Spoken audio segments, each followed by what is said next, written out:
Tumsifu Yesu Kristo.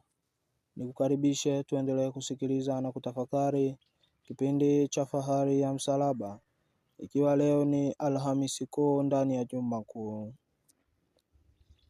Leo tutakwenda kumwangazia Pilato, ambaye alikuwa ni gavana wa Kirumi na ndiye aliyemhukumu Yesu. Yesu alipofikishwa mbele ya Pilato alikuwa mkimya, hakujitetea kutokana na mashtaka waliomfanyia. Pilato alipomuuliza Yesu, umefanya nini? Yesu alijibu, ufalme wangu sio ufalme wa ulimwengu huu.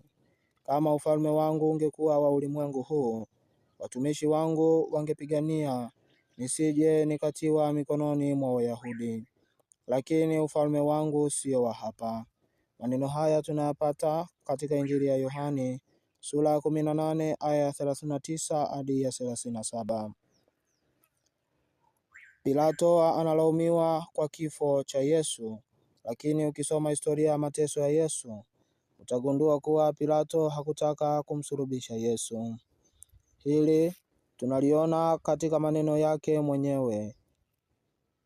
Mtu huyu mmemleta kwangu kana kwamba anapotosha watu, nami tazama nimeamua mambo yake mbele yenu, ila sikuona kwake kosa lolote katika mambo hayo mliyomshtaki, wala hata Herode, kwa maana amemrudisha kwetu.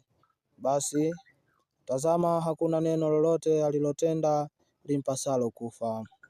Maneno haya tunayapata katika Injili ya Luka sura 23 aya ya 14 hadi ya 15. Ni kweli kuwa Pilato ndiye aliyetoa hukumu, lakini hata hivyo alijaribu kutumia njia zote za kisheria kumwachia Yesu huru. Maneno ya Pilato yalionyesha kuwa aliamini kabisa kuwa Yesu hana kosa lolote, na hukumu ya kifo si ya haki kwake. Hili lipo bayana katika maandiko matakatifu. Katika Injili ya Mathayo sura 27 aya 24 na aya 25, na nukuu, basi Pilato alipoona ya kuwa hafai lolote, bali ghasia inazidi tu, akatoa maji, akanawa mikono yake mbele ya mkutano, akasema, mimi sina hatia katika damu ya mtu huyu mwenye haki. Yaangalieni haya ninyi wenyewe. Watu wote wakajibu wakasema, damu yake na iwe juu yetu